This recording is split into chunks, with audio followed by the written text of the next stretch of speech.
Now let's go back to our drawing. All right, let's go back in. Now what have we done so far? We've completed all of this just like that. All right, now we need to now create Redshift, because Athena is not really designed for a lot of the business needs, especially when your organization is big. So sometimes you really, and most times you really want to create a data warehouse, and then a data warehouse has so many advantages, which I won't dive into for the purpose of this call, because I want it to be short and sweet. All right, so but let's go. We've done this, which is great. Now let's go to Redshift, and this is, guys, you have to pay attention. Redshift is a little bit tricky. All right, so we have to pay attention. Now we are done with Athena. Let's go to Redshift. Now let's go to Redshift. All right, so Redshift. Okay. All right, guys, stay to the end. If you're still finding all of this difficult, just stay to the end. I'm sure to show you something interesting. I'm going to share that folder with you that you can also replicate on your home. But keep following. It's always good to understand the manual way of doing things. Then when we get to automation, then it becomes interesting. All right. Then you can also do it by yourself, and you can know, okay, this is when you want to create your own automation. It's not, you can relate with it because you know how to do it just from the GUI platform. That's why we're going through this. Now I have a cluster going on. Okay, I'm going to delete the cluster, but let's leave the cluster for now. Okay, let's just leave the cluster. All right, then we're gonna, just before I do that, so I can prepare myself, okay, just give me 1 second. I'm gonna go to CloudFormation. Okay, I just want to delete a stack that I have there so I can use the same file for you guys. Okay, let's delete that, and then it's going to take some time, so when we get there we don't have to wait. Okay, all right, so that's good. So now let's go back to Redshift. Okay, now in Redshift we need to create a cluster, and then we need to associate that cluster, and that's we need to create a table, you know, in the Redshift that is associated with estimate. Okay, but before we do all of that, let's make sure also that our cluster, our Redshift, once we provision it, is available on the internet, and also we can be able to access it on Power BI. That's the first thing we want to do first. Now, having that in mind, let's create a security group. So we're going to take it step by step. The first thing we're going to do is let's go to the VPC. Make sure we have a virtual private cloud that is accessible on the internet. Okay, now we're going to create a new VPC. Just follow closely. This can be tricky. Okay, follow closely. So let's create a new VPC, and you're going to say VPC alone. And this VPC, the reason why we are creating this VPC, I want you to understand that it's because we will need it for Redshift, okay? And because this is the platform at which Redshift will be available on the internet. Okay, so let's do that. So now we selected VPC only. All right, this is awesome. I'll take it a little bit slowly so that way you guys can follow it. If you miss a step, it can take you some time to get back, okay? But just go back to the recording, make sure you understand very well, and you can replicate it. And let me know what you think at the end of this video on the comment section. All right, if you have challenge, ask your question on the comment section. Okay, let's keep going. All right, so let's call this end-to-end AWS demo, and then we call it VPC, right? I'm using the same naming convention, so we just follow that. Okay, so you see it's asking you for your route block, CIDR block. So we're just going to specify 10.0.0.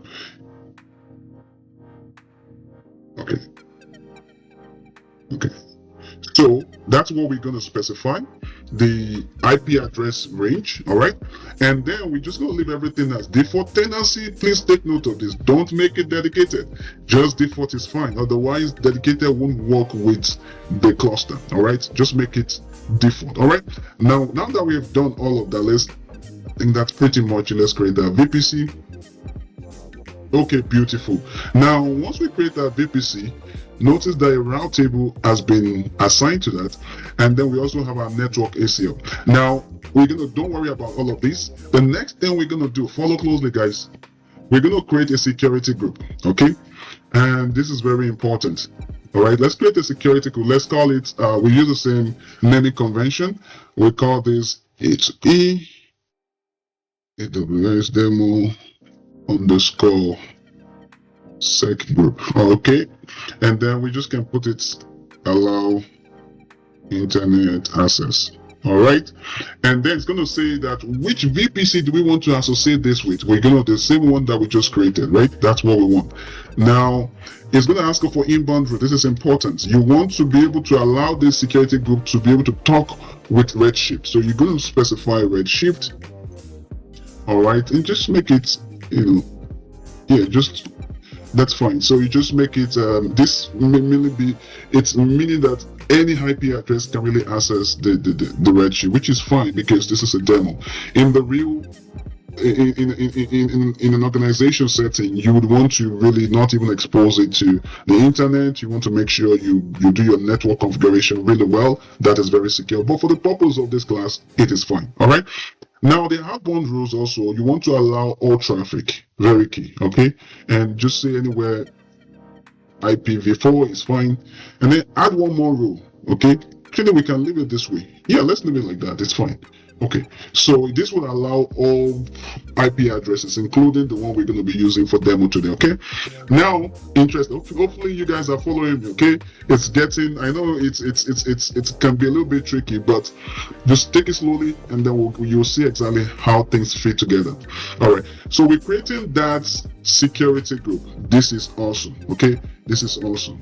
Now what is the next thing we need to do? Okay, what is the next thing we need to do? Let's create a subnet that we can also associate to that VPC. Okay, we're going to create subnets, and we are focusing on this VPC that we just created. Okay, let's call it the same naming convention, end-to-end AWS demo, and then we call it subnet. Okay, and zone, we just leave it at 2A. It's fine. And we just copy this and we change that. Okay, it won't allow us. Okay, 00/28.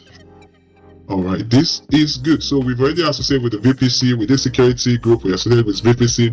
We created also subnet, we associated with VPC. This is awesome. Okay, and beautiful. So now we have just created the subnets. Okay, so the next thing we want to do is then to expose. So if we go back to your VPC, let's see what that flow looks like now. Let's look at it. So you can see the route table is routing it through this subnet. Okay, but we don't have internet gateway yet, so we need to create an internet gateway. So let's go back here and then we'll create a new internet gateway. We call it the same naming convention. All right, this is awesome.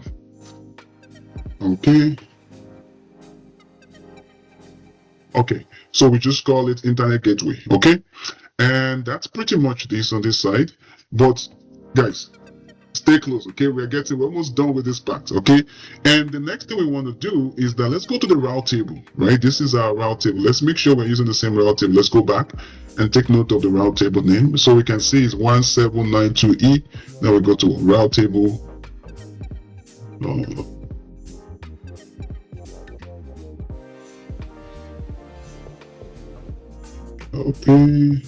Okay, anyway, I know what to do. So for some reason they're supposed to show under the route table, but it's not showing. So we're going to get to it from here. Okay, beautiful. Now here you see it's routing through this IP address range, and then beautiful, you can see the subnet is, now I want it to be with explicit subnet association. So we're going to select that, associate. Okay, so let me see. Okay, beautiful. It moves it to explicit subnet association, which is good. All right, one thing I need to add, there's a route, it's not routing through the internet, so I need to route it through the internet. So I'm just going to choose an internet gateway, and for some reason it's now pulling the other one. Okay, I have to see. Oh, I've not attached it, that's why. Okay, let's attach it. Attach to a VPC. Beautiful. So I missed that step. So we need, once you create the gateway, internet gateway, you need to attach it to that VPC. And then when you come back here, you should be able to see it. So I need to kind of refresh that. See if it picks it up now. Okay, I need to refresh. Let's refresh and we create that again. Okay, let's add the route. Okay. Now, beautiful, we can see that now. Okay, so we save changes. Now you can see it's routing through the internet as well, which is good. Okay, we are almost there. All right, so our VPC is good now. You can see it's connecting through the internet gateway, and beautiful. Now that we have successfully created our VPC, guys, we're getting there. Now let's go back and try to create our Redshift. Okay, let's go back to Redshift. All right, now if you go back to Redshift, right, you just go back to Redshift, and we have two types. We have the serverless, and then we have the provision clusters dashboard. So we are not going to use serverless today. We're going to focus on the provision cluster dashboard. Okay, so we're going to create a new cluster.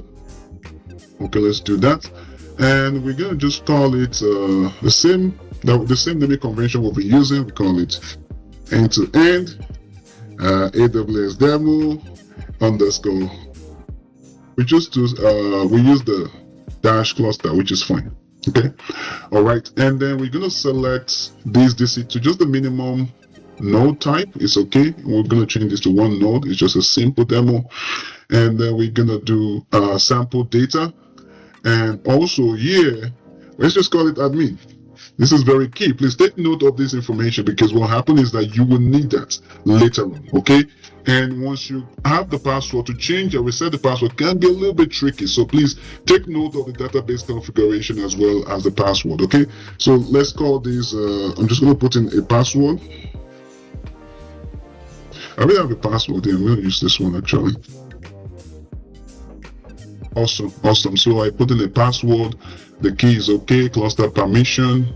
I have an access to an IAM role before, but we're going to create one for the purpose of this class. Okay, and we're going to specify that this can access any S3 bucket, which is fine. And we're going to say create, and it's going to be something 19. This is the one. So we're going to say associate uses to associate. We just create an IAM role. You also can create IAM role yourself. Okay, now we're then going to. Okay, it's already picking it up. Beautiful. So because we only have one VPC, so it picks it up automatically. In some cases, it might ask you to create it. Okay, actually, so it's picking up some things, but what we're gonna do is actually create a new subnet group. Okay, we're gonna quickly create that, and we're gonna call this. So we're gonna use the same. I just want to use the same naming convention. Demo dash cluster subnet group. That's okay. Okay, beautiful. Redshift subnet group. All right, so that's our description. Beautiful. Which VPC? This is the only VPC that we have. Had all the subnet, there's only one subnet we have. Then we're going to click on create. Beautiful.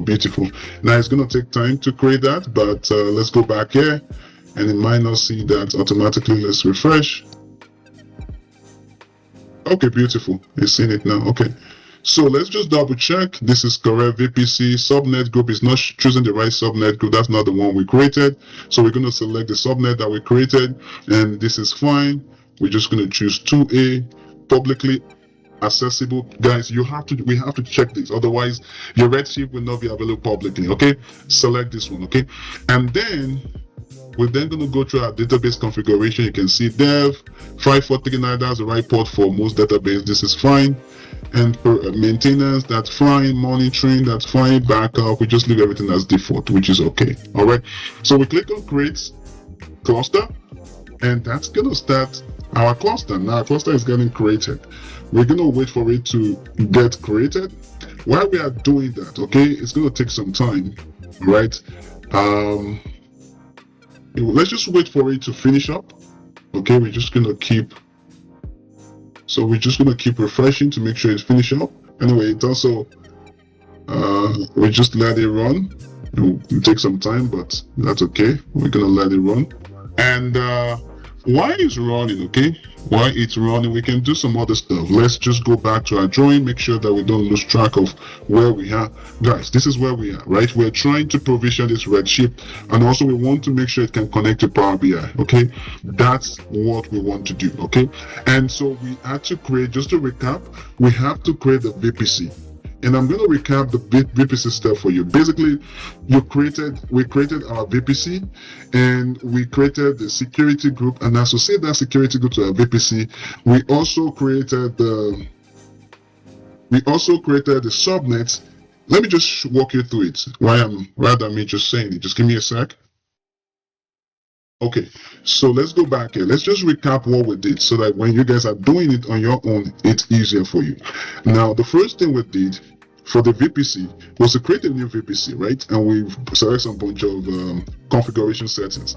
After that, we went to create a security group, which is this one. And then we associate that security group with this VPC, all right?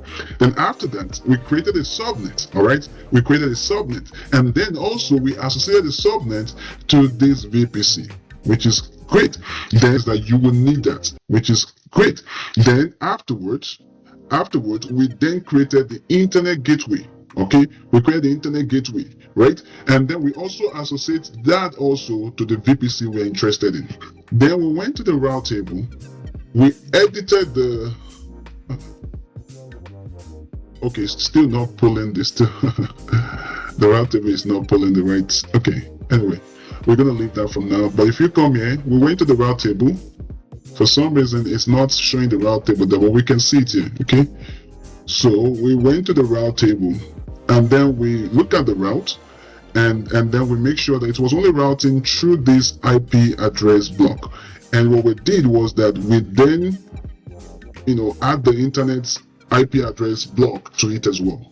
Also, we make sure that our subnet is explicit subnet association, not without explicit association. All right, those are things that we did, right? And then when we came back to the VPC, we saw that line showing that the route table is routing through the subnet as well as the network connection, which is what we want, okay? Now, let's go back and see where we are with our cluster. Hopefully that summarized things for you guys. Oh, beautiful. See, now that it's available. Now, the first thing you want to do when you're working on, when you are repeating or replicating what I just did, let's first check the endpoint. Let's check and make sure that this is available on the internet, okay? And I'm going to send you the query you're going to use. All right. So just give me a sec. Okay, there we go. I will share that with you just in a moment. All right. So, okay. So first of all, I'm using Windows, okay. So I'm going to start PowerShell. But if you're using other platform as well, I would just recommend that you also look for the replica of the query I'm going to share with you. Okay. Just give me 1 minute. I need to set it up. So just click on PowerShell, and then you should see something like this. It might have other parts, but that's fine. But you should just see something like this. So now I'll put in the code here. What are we trying to do? You want to make sure that we can actually this Redshift is available on the internet, and it's going to test, and this is just to test the network connection, and this is the computer name, and that's the Redshift. If you look at it, it's the same thing that we have here, right? It's the same thing that we have. I just removed the dev, which you're going to remove on your own as well, and I put in the port. So let's try it. Hopefully everything works fine.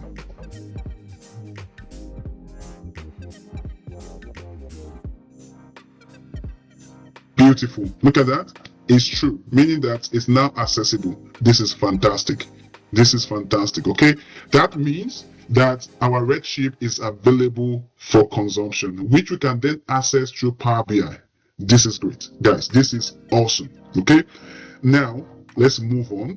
Let's try and just put in the data. Before we go to Power BI and try to access the data, let's see what it looks like on the query editor. Now, it's already connected to that cluster, okay? But we need to create a connection. Now we're going to create a connection. We can just use let's try this sometime. I think we have it as dev, right? Let me look at that. Check the properties here. Yeah, the database name as dev. So let's try that. See if the IAM role works correctly. Okay, sometimes it behaves like this. That's okay. So the next thing I'm going to do is we're going to use this guy, the username and password, which should work fine. Then we're going to then go ahead back and fix our IAM role. For this course, Actually, username and password is fine, but we can still, if we have time towards the end, we can fix our IAM role. So now with the username and password, we can access the data. We can access this cluster, I meant to say. So this is, we are getting there, guys. I hope you are following me closely. This is going to be awesome. Okay. Now you can try to do some interesting stuff on your own as well. Okay. So we have some sample data that we asked you to download. Let's see if we can access those sample data. So let's run this, see what we get. All right, let's see if it works. Guys, awesome. Awesome. This works perfectly fine. Now, these are the tables that has been created originally. Let's create our own table. Are you guys not interested in doing that? Let's do that. Let's associate the ones that we have in S3. Let's provision that in the tables. Now, I'm going to share the code with you also, but I have a code already for them. I have the schema. The first thing is to create a schema in Redshift, and then you can then pull in the data. Let's start with customer, okay? Just going to copy the schema I already have, and then let's start with schema. Let's start here, and then let's run the schema. You know, now we don't have anything called customer, right? So let's run that. It should create a schema for us. Now, the schema is just going to be empty, right? So let's try to refresh it, and then let's try and see, make sure that the schema is successfully created. That's okay.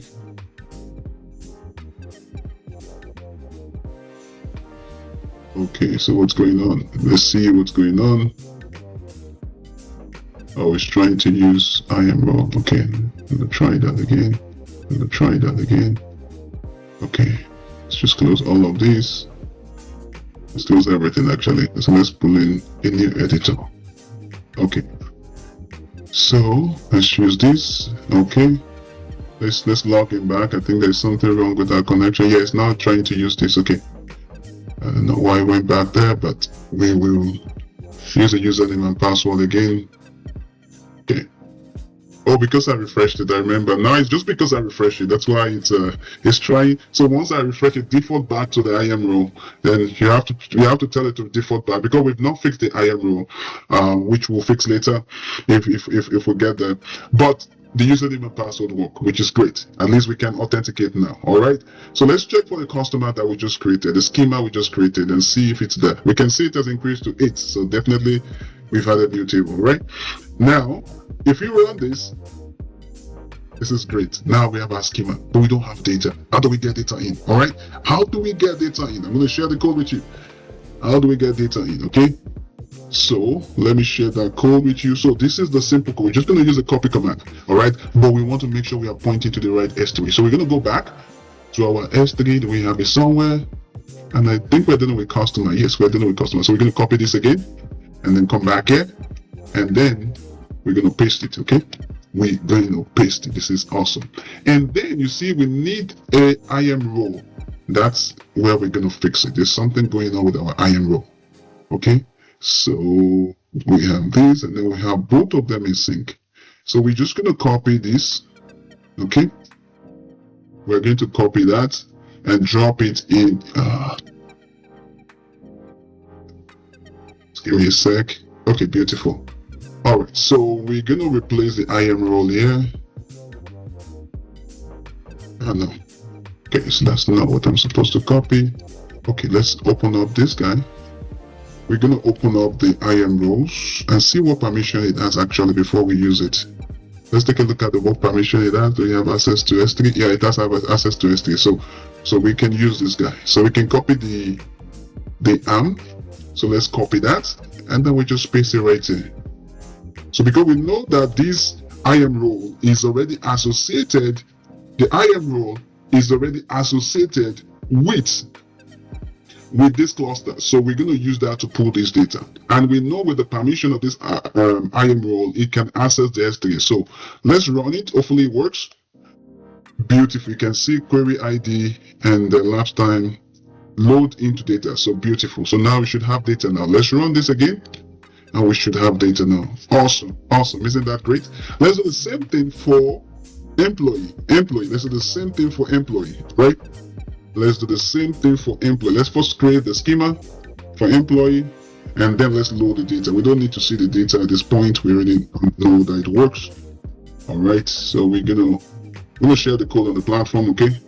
And yeah, so we're just going to change all of that. So let's first change the path, employee, and then also let's look at employee, copy it. Awesome. This is great. This is awesome. Okay, beautiful. And then we're going to go back here and copy this IAM role, all right, which will give Redshift access to S3. Okay, all right, so let's do that. Run this employee, and then we can refresh again. We're going to get the same error again, but that's okay. We're just going to, we know what to do. Oh, we didn't get the same error again. Okay, beautiful. Okay, now we have 9, right? Employee, beautiful. The others are just sample data, which we ask while we're creating it. We specify, give us sample data, and you can see the data is now available. This is awesome. This is awesome. Now let's go to the last part here. If I go back to my drawing, you'll see that the last part, now the Redshift is perfect. We've created it. It's available on the internet. We have data. We've updated the data, the 2 data set we're working with. Now we want to access it on Power BI. Let's do that quickly, okay? Guys, this is awesome, right? This is fantabulous, fantabulous, okay? I'm just going to open a new Power BI on my other screen. I'm going to open a new Power BI on my other screen, and we're going to then try and connect, okay? This is great. Now, before we do that, I already know that I will need my endpoint. So we're going to copy the endpoint. And so let me open this guy to this platform here. Okay, so let's do that. Hopefully, okay, beautiful. You can see there's a brand new Power BI, no data, whatnot. And then we want to connect this Power BI to Redshift and pull the data.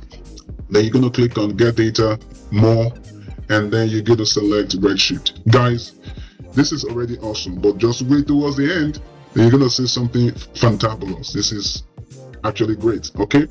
And so I just selected Redshift, and then it's bringing me here. There is a connector from Power BI to Redshift. So all I need is server name, which I'm going to use this guy, server name, and then I have the dev, and then that's it. And I'm going to connect. Beautiful. Remember, we use admin, and then I know my password. Okay. All right. Hopefully my password is correct. And boom, we should see the data. This is great, guys. I think it's coming up. Awesome, awesome. This is fantabulous, okay? So we know our data customer we want to pull, then we also want to put employee. I mean, we can put some sample data as well, and then we can load the data. This is great, okay? This is great. We got to the final. You guys really tried. You did fantastic, okay? And it's telling us how do you want to connect. You say import, okay? This is it. So great work, guys. Great work, great work, great work. If you miss a step along the way, don't worry. The recording is always there. Always go back and make sure you get along. If you have error, if you try and make it, you can't really figure it out, put a comment in the chat. I will take a look at it, and I'll be more than happy to, just describe what the problem is. I'll be more than happy to be able to help you figure that out. And if you like this content, feel free to subscribe, to share with other people, and let me know if you want me to touch on some topics, either on any parts, data-wise, cloud, GCP, Fabrics, or AWS. Let me know in the comment chat and in the chat comment, and I'll make sure that I cover. I include that in our next series. Okay. But this is already great. Okay. Now we have our data. Then you can do all sort of stuff here. But we're gonna stop right here. Okay. Subscribe, leave a comment, use the like button, and stay tuned for our next session. Thanks, and we'll see you soon.